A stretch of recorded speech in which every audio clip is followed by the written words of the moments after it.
hey everybody, welcome back to Guild Chat and happy Friday. I'm your host Ruby and I'm here with Crystal and Bobby. Slothosaur time is almost here. I'm almost positive. 4 days. I'm almost positive that's not what we're calling it though. We have another name for this raid, right? No, what do we call it, Bobby? Do it. Oh, Do it.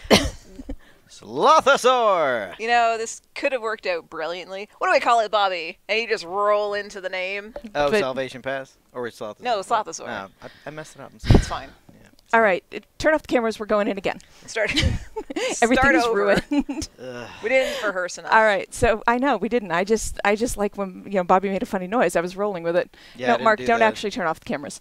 I didn't do the thing. Try it again. Slothosaur! Thank you. I don't ask for much, you guys. So Salvation Pass is coming on Tuesday, and we're going to have a little more chat about it today. I want to talk about narrative in this raid, because the thing is, we have like this, we've been talking a lot about this fun boss in what's traditionally a serious business type of encounter. And I wanted to start by talking about how you balance that how do you tell that story about why this makes sense from a narrative perspective? Sure. Well, for starters, we know that the Forsaken Thicket raid is in multiple parts, right? We know that there's a start and an end point, right? Salvation Pass is in the middle. So, any opportunity that we get to showcase the story in a way that is impactful, visual, is tied to the gameplay, we want to take that. But also, most of Forsaken Thicket is pretty dark, and in fact, after you resolve your differences with Slothosaur, it immediately kind of goes back to the tone that everybody is used to. So this is just a kind of moment where you're going to encounter this thing and be like, ugh, okay. In fact, there's a lot of dialogue surrounding that when you come upon this thing, you're trying to assess the situation, let's just say. And then, so it's one of those rare moments where we get to break up all the seriousness to maybe have a little bit of levity, but trust me, in the grand scheme of everything, it is a very small bit. I say this as I'm laughing, he says. Well, it turns out that this is a game and we're allowed to have fun. It's a thing that Crystal told me, and I feel like it's probably okay to have a little levity here and there. I love fun. I know. I like it. Yeah, so,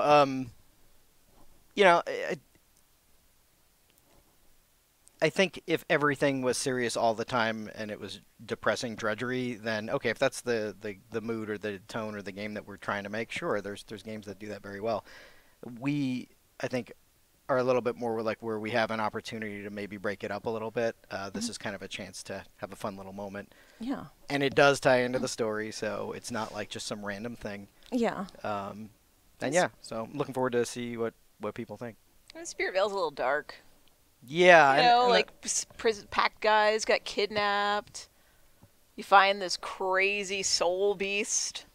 Yeah, so as far as this insane gigantic sloth that we haven't seen before, I mean, the background on that is that magic has gone insane because we killed Mordermoth. So honestly, y'all brought this Why on would you yourselves. do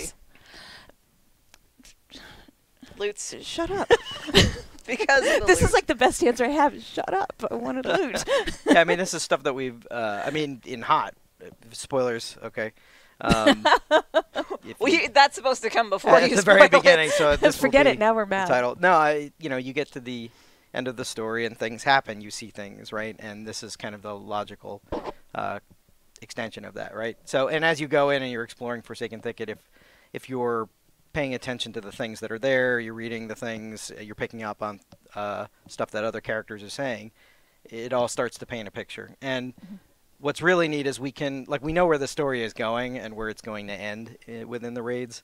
And because of that, we can try and set up some mysteries, answer some questions along the way, and also seed some things that take place a little bit farther, right? To kind of introduce a little bit of a hint. So I mean, some of the hints that we did in Spirit Vale actually are touched upon and shown in Salvation Pass. So We've ruined it by making you call it the other thing now. Well, it's like that, Sorry. and because we know all the releases in the pipeline and Mm-hmm. all the things that we can and cannot say. Sometimes you have to kind of check yourself that you don't say the wrong thing. It is an ongoing. It's an ongoing thing for all of us having to put your brain in internal versus external mode and.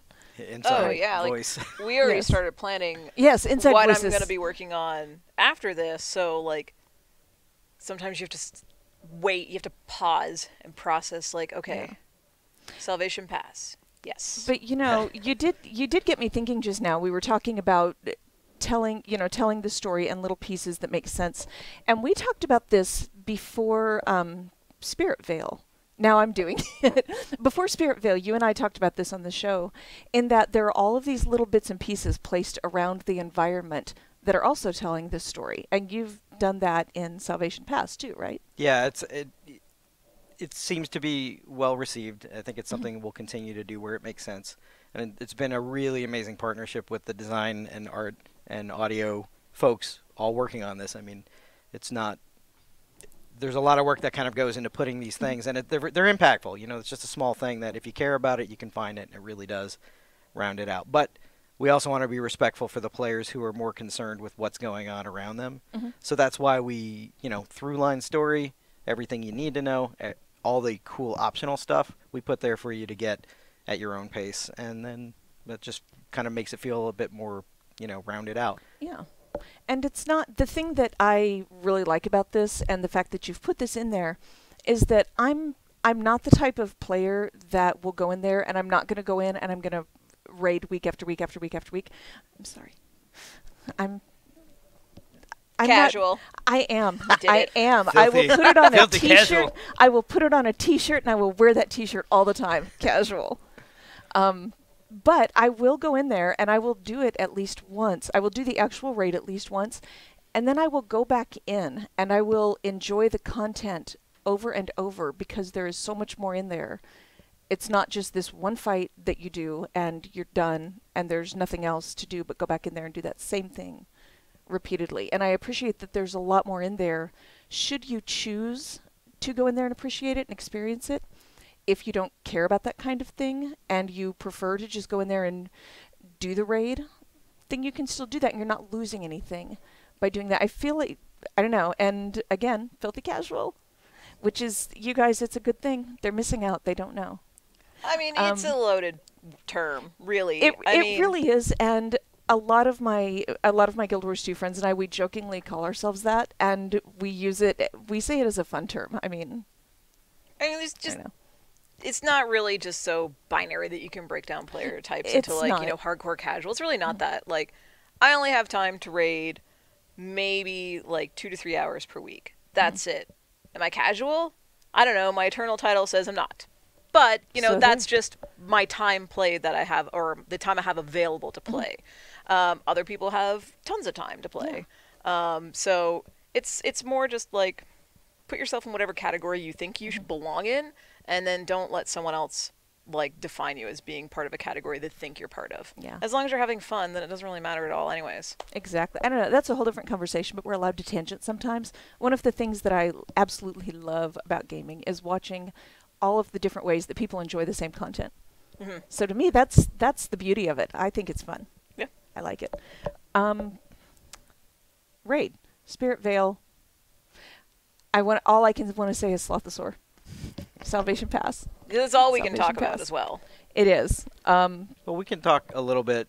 So actually, touching on your point from Yeah, before please. about the stuff, not the movie. It's awesome. Oh my gosh. It was one of the movie. Never mind. Anyway, Tangents again. yeah. So This is why I like you guys. the cool thing too is once you get a chance to explore a little bit more of Salvation Pass, there's a lot of, like, there's some directed stuff. We used achievements in the first raid wing that guided you along to find some things, right? This way people knew that it was there. We gave them hints on where it was, and then it was like, hey, go find it. So we do some of that in here. There's some that where an achievement will guide you, but some of it is actually just out there. So there's a lot of little secrets, interactive things, characters, let's just say, things that you can encounter if you go and explore, that will all kind of paint a Characters picture. I Yeah. named again. That's the most important part. Wait a minute. I didn't know that. There are characters in there that you named again? Yeah. Yes. I'm not great at. I mean, Can we know I'm one? great. Can you tell us one? Oh God, you want to know the one? No, I can't talk about that name. That name is. The names are all Not that one. spoilers. Oh, okay. That The was, names are all I didn't know if basically they were spoilers or not. So. I think they're all spoilers. Okay. Maybe the next stream we'll talk about them. Okay. Yes, please. But yeah, I'm sorry. nah, it's cool. I like when Crystal names things. Yeah, no, she does. That's the thing. I think the designers are really great at coming up with cool, fun things, right? And if it doesn't work, then then I got to go in and be a jerk and change things a little bit to make them work. But I mean, I think that worked out well in the first one and in this one. So, and then there's like little tribute in there to some folks. People, they'll find it. I'll just say that. This is hard, you guys. We're almost there, and it's so hard not to just be able to tell you everything. Oh, here's something cool though. Similar to Whoa, let me tell you. similar to the way your character in the first wing would go and just comment on things naturally. Yeah, we did more of that and tried to push it a little bit farther. So your character will react to certain things. Sometimes it will give you a little bit more plot information. Other times it'll just be reacting to something that's going on. The other thing is, and yeah, we can talk about this. So we're trying something really interesting with the concept of you and your party going in and doing this. So in the first raid wing, we did, every player had an opportunity to speak at a given point in time. And in this one, what we're taking it a step farther. So one character might comment on something or react to something that's happening, and another character in the party will respond to it. So we're actually able to bounce back and forth between characters to kind of have them engaging in a conversation together. And we even have a fail-safe in there that if everybody rolls, a human male or whatever, and they have the same voice, then we have a fallback scene where, they're saying what needs to be said, but it's one person rather than bouncing back and forth. So yeah, if you want to have some fun, go in with everybody rolling the same, race and gender, and you'll hear one version of dialogue. And it's not everywhere; it's just in this one specific spot. But yeah. Something we tried and it worked, so we're happy about it, and we're actually looking at doing more of it in other content. So it's cool. There are a couple of different versions too, aren't there? If you go in with different races, or if you go in over and over, you're going to get different dialogues. Yep. Yeah. Yeah. Again, this is the idea of respecting the players and knowing what the content is about. It's been a really educational for me working with this team because it's not content that I'm super familiar with, just in terms of like what are raids supposed to do, what like know your audience, right? Like what corner of the game playing community is this meant to target, and how are they going to play it, right? We know they're going to be playing this a lot. What did it take something like 30 some odd hours for some guilds or some people to go through and play it? So you're going to be hitting the same monsters and dying a lot and going past a lot of things. So we just try and find little ways that either, hey, we don't want you to hear the same thing all the time, so either we're just not going to play it as much, or we'll have a variety of things that you could say, and it's just every once in a while you'll hear a different line kind of come in. So that was a really interesting next step that I loved, because I know you guys were all really happy when Hot launched and the player characters were talking. In the world, out in the world, and the player characters were just voiced. And this is a neat evolution to watch, where okay, now we're talking to each other as part of this content and part of this progression. Yeah, as far as I know, this is the only place in the game where this happens, and we kind of gave Rob, who's one of our audio programmers here. It's like I came down into the audio room. I was like, guys, I have this great idea, and they were all like, what, and hey, is it possible? And Keenan, who's been fantastic working with Keenan and Drew especially, but well, I think if we do it this way, we can, and they kind of work through it in their heads, and then we could hear Rob from the other room. He's like, "What are you guys doing?"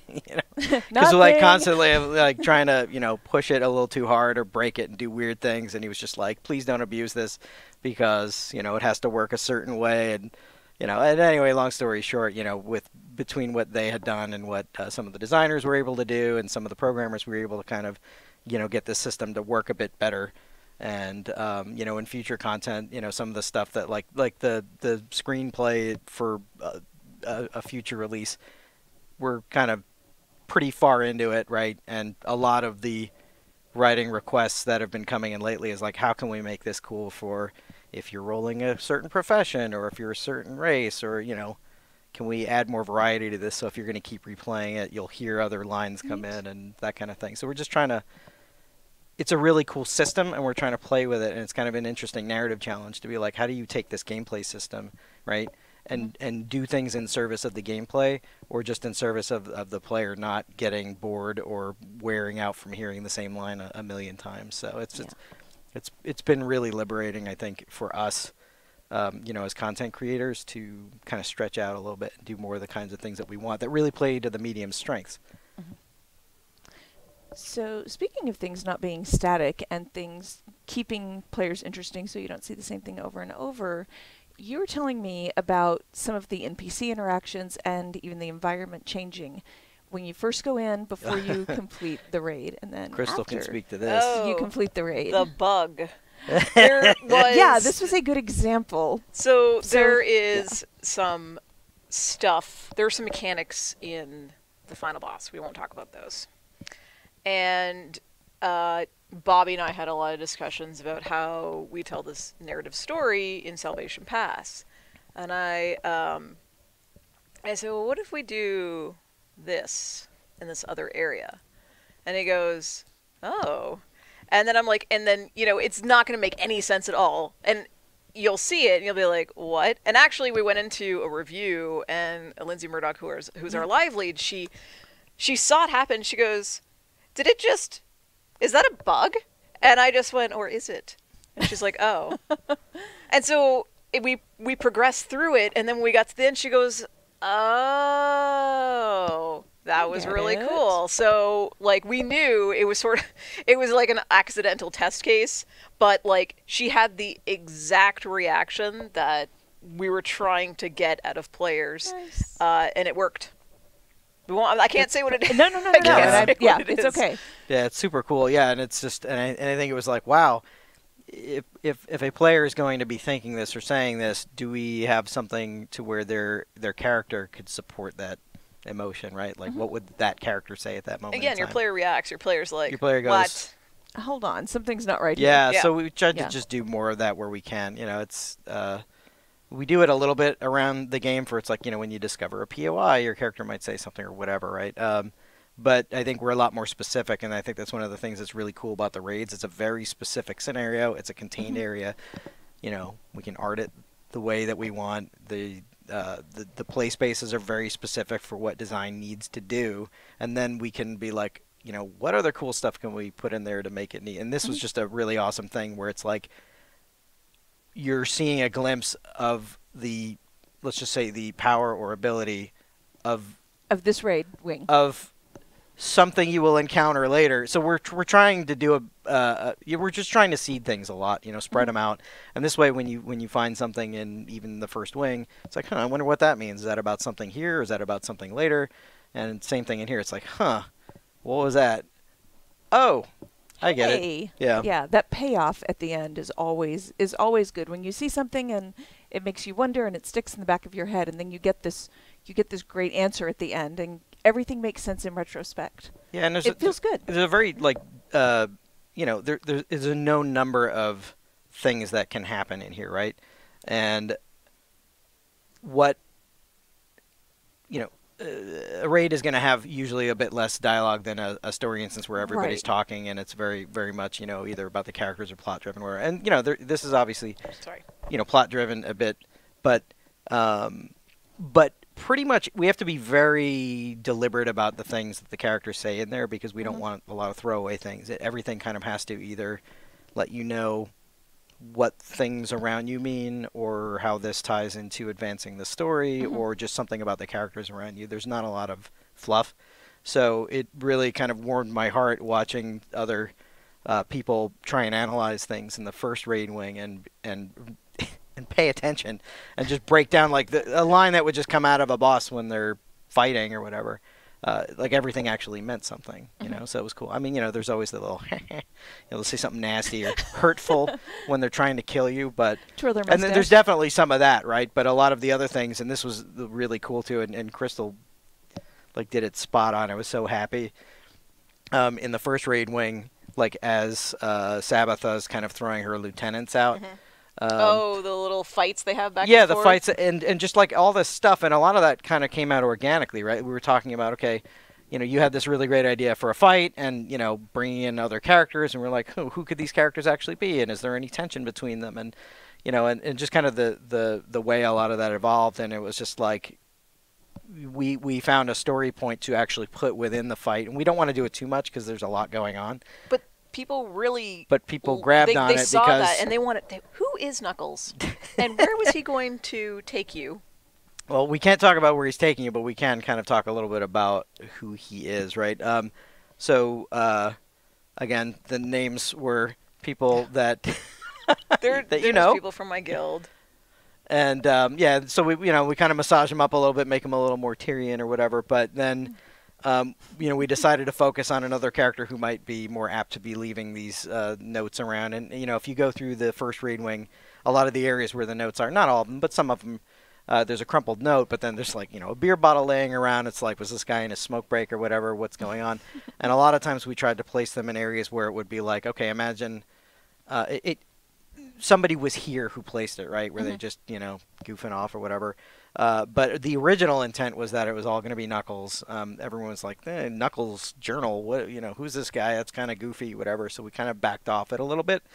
But, and I don't know if I even have access to any of the first drafts of some of the notes, but some of them were pretty funny, and they talked about, he was, kind of whining about where he got the nickname and, please try to people find picking those. on him and stuff like that. So, I mean, that was the thing, right? It was supposed to show that a little bit of dissent in the ranks, and this is somebody who wasn't really happy with the way some of the other bandits were treating him or how they looked at him. The name came from, The bandits aren't very nice. I don't understand. No, I mean, the idea was, they got into an argument, they were picking on each other or something, and he tried to punch one of the other bandits and missed, and smashed his knuckles into, like a wall. Oh, and no. then he's walking around with a sore hand. Everybody was like, "Hey, Knuckles," that kind of thing. Poor Knuckles. So, I'm sorry.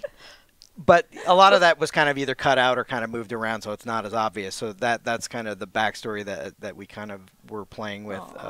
So then when you realize he realizes in that fight that maybe things are not going to go his way, and if he's already not really happy with the other bandits, he'd be like, take me with you guys, that kind of thing, and doesn't work out that way. But Knuckles has a hard life. Feel Yeah. bad for him. Bobby's like, I don't feel sorry for him at all. Nope, sorry. no, No sympathy for Knuckles. nope. Do you want to talk about how some of the other spaces in the raid area have been filled out? Oh, right. Okay. Yeah, this we can talk about because it was something we cut. Yeah. So we had a little less time to work on this because Jason and I have split up on two different, not teams, we're still working together, sits right next to me. But I'm working on release 2, he's working on release 3. And so we had a certain number of things planned. And very early on we were scoping, we're like, we don't have time to do this one thing. It wasn't, we didn't cut a huge boss or anything. Yeah. We just didn't have time to do it, so we cut it.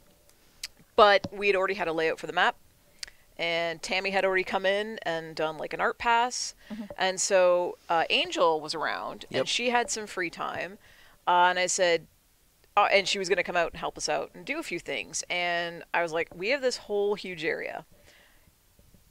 Could you put something in here? Like, what would be in here? What is the story of this location? I mean, it's kind of, it's a man-made-ish location. Like, it's not just a random burrow in the jungle or anything. And so she came in, and she wrote a little bit of a story that goes in there. And she, she populated it with all the things that are part of this. So we have this area that, it's not just a dead area. It's actually alive with things. And she took it one step further. There was a lot of empty space in the map. Simply, the map was just bigger than what we actually needed for the encounters. Yeah. And then she's like, "Can I go put this thing down in this location?" I'm like, "Absolutely. Go nuts. If you've got time to go do that, go for it." And so she got some work done from the artist, and she added a few extra little things. So there's sort of a path that you follow through Salvation Pass. I almost called it Salvation Vale. There's sort of a We're path just that mashing stuff together now. Supercut. released to. There's sort of a path that you follow through the map. But there's a lot more opportunity to like go off the beaten path compared to Spirit Vale. Spirit Vale is very linear. You're always going forward, and it takes you through all the bosses and through all the encounters. But this one has a much larger area that you can explore around, and there are things in this area. Yeah, it's pretty neat. Lot of things in there, and the thing that's pretty neat that people should probably be aware of when they're actually exploring is the way things will play out. Your first time through that area will be different if you were to return to that area after completing the raid. So, I mean, you could just breeze right through and kind of do all the gameplay stuff and not really do much of the interactions. But if you do, and then you come back later, there's a bit of a wrap-up, let's just say. And then the other thing, too, which is pretty funny, is, yeah, Angel was a really big help.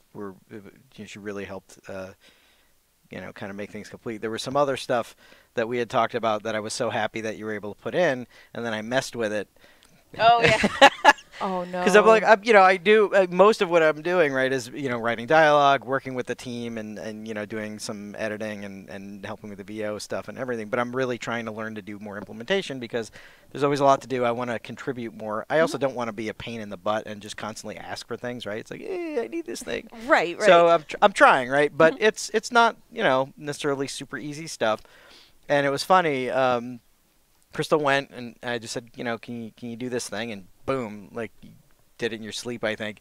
And then I was like, can I move him around? Like, okay, sure, no problem. And we had a really informal chat in the hallway. Yeah, sure, go ahead. And I'm in there, and I'm, like, wrestling with, like, how do I get the tool to do this thing? And I'm just, like, clicking buttons and breaking stuff everywhere. And I was like, oh, God. Finally, I figured it out, right? After bugging, I don't know, too many people. And then I was like, I felt all proud of myself, And then Crystal one day, she goes, I don't know who moved all this stuff, man, but, like, so I went and put it all back. I was like, no, please, no. So we cleared it up.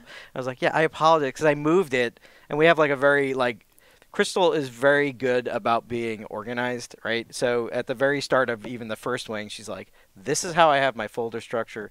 This is how I have my stuff named. It's very easy. It keeps it easy to find stuff. I said, all right, I like that, because a lot of people, it's like the Wild West, and you don't know where they're tucking stuff. It's like, oh my gosh, it's like under the couch there's content, right? Yeah.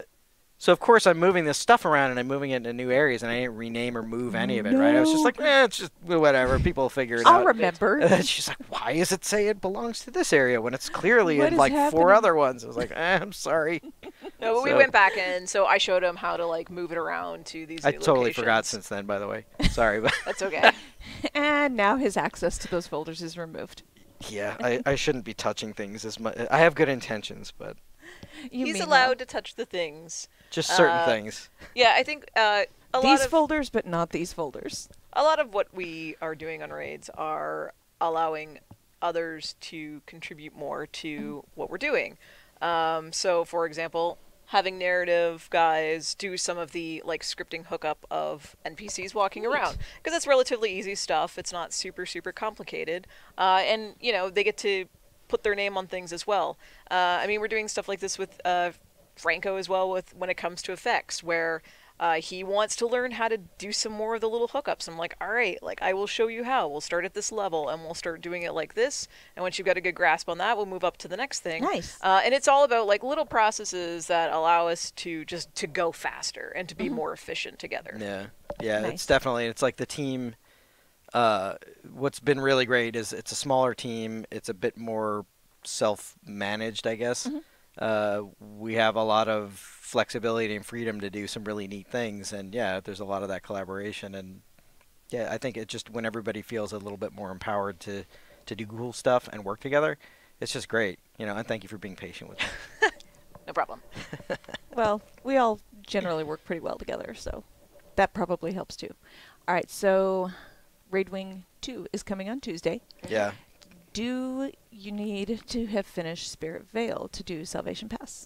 No. You can go directly into Salvation Pass without having completed Spirit Vale.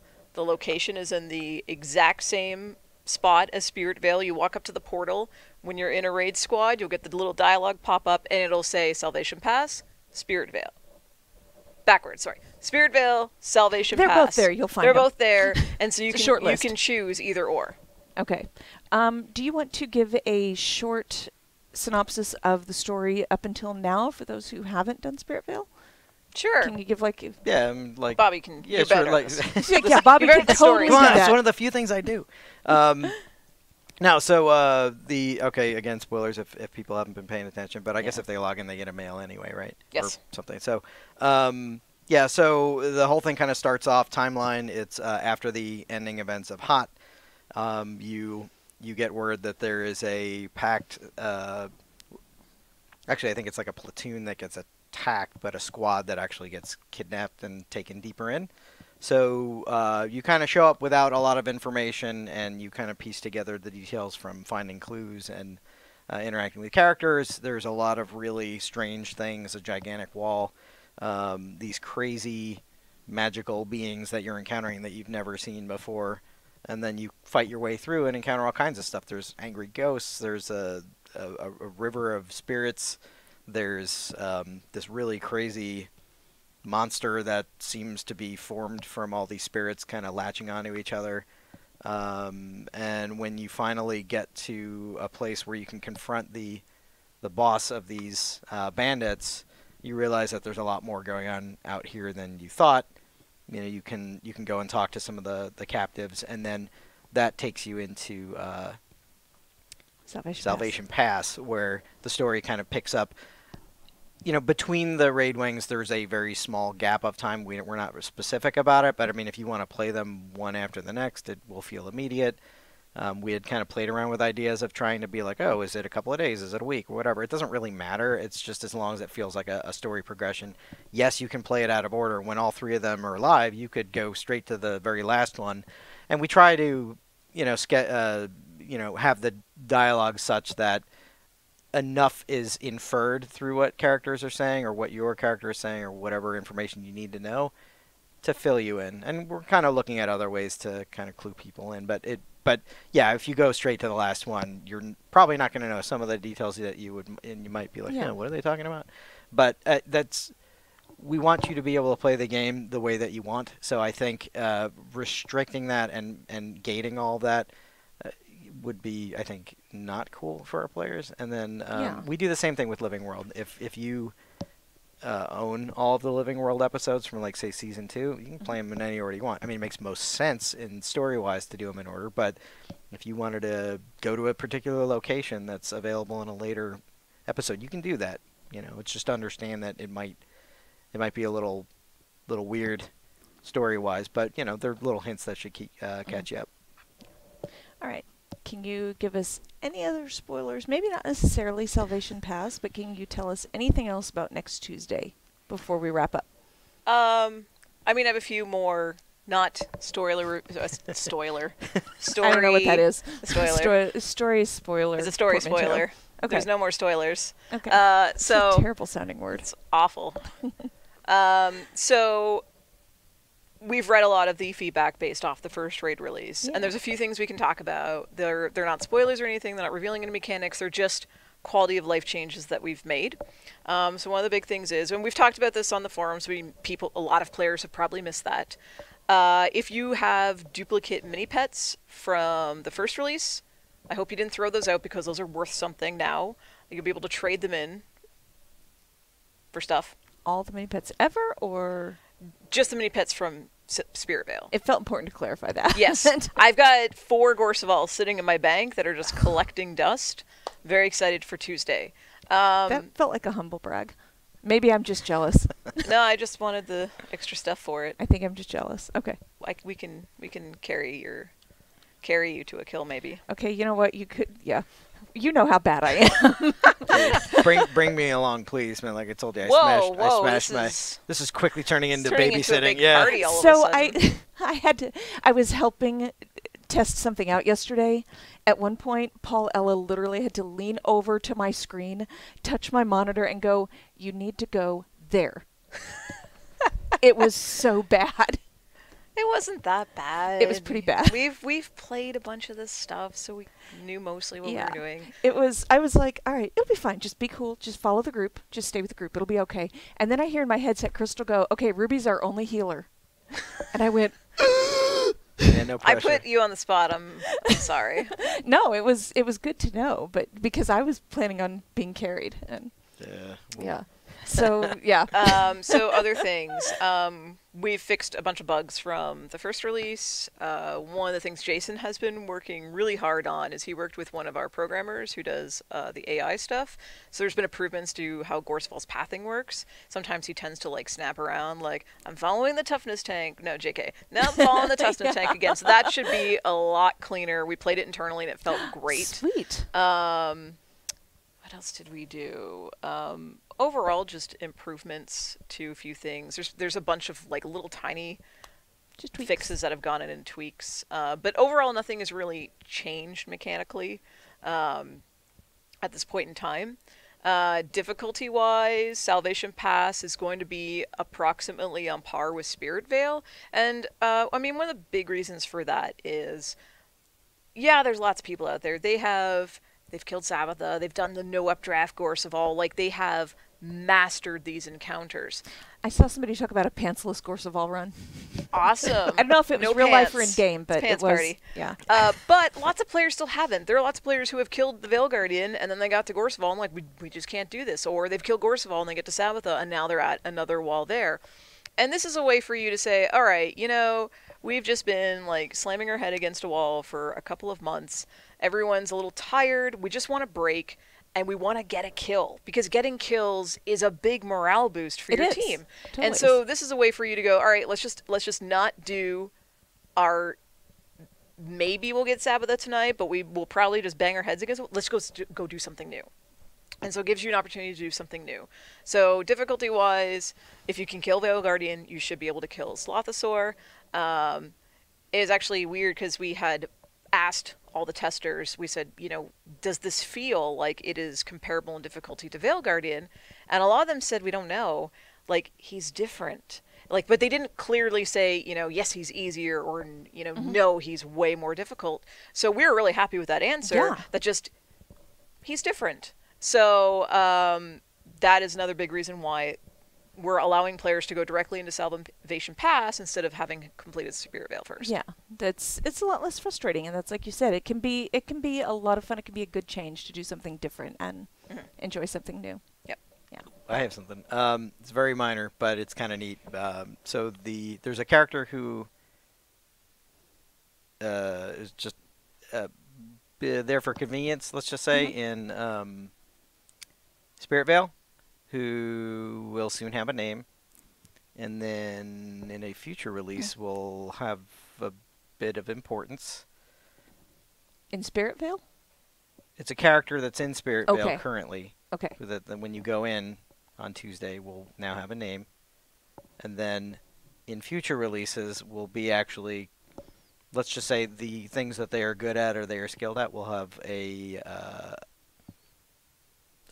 a bit of importance in what you're doing. That's all I'll say. Interesting. Okay. Ooh, teaser. I don't even know what you're Crystal's talking about. I'm As like, soon as you guys, the second this camera turns off, Crystal and I are going to be like, who talk. are you talking about? I'll tell you later. All right, so we have, well, I have one more thing, and I don't know if you guys saw, I don't know if you guys are familiar with, there's a Guild Wars 2 player who is a cartoonist, Gears to Gnomes. They make a lot of really cool guild chat cartoons. Okay. That I'm crazy about. And they brought to my attention today that this is the anniversary of Scarlet Briar's death. Whoa. Right? Today. Today? Wow. Today is the anniversary of Scarlet Briar's 2 death. years?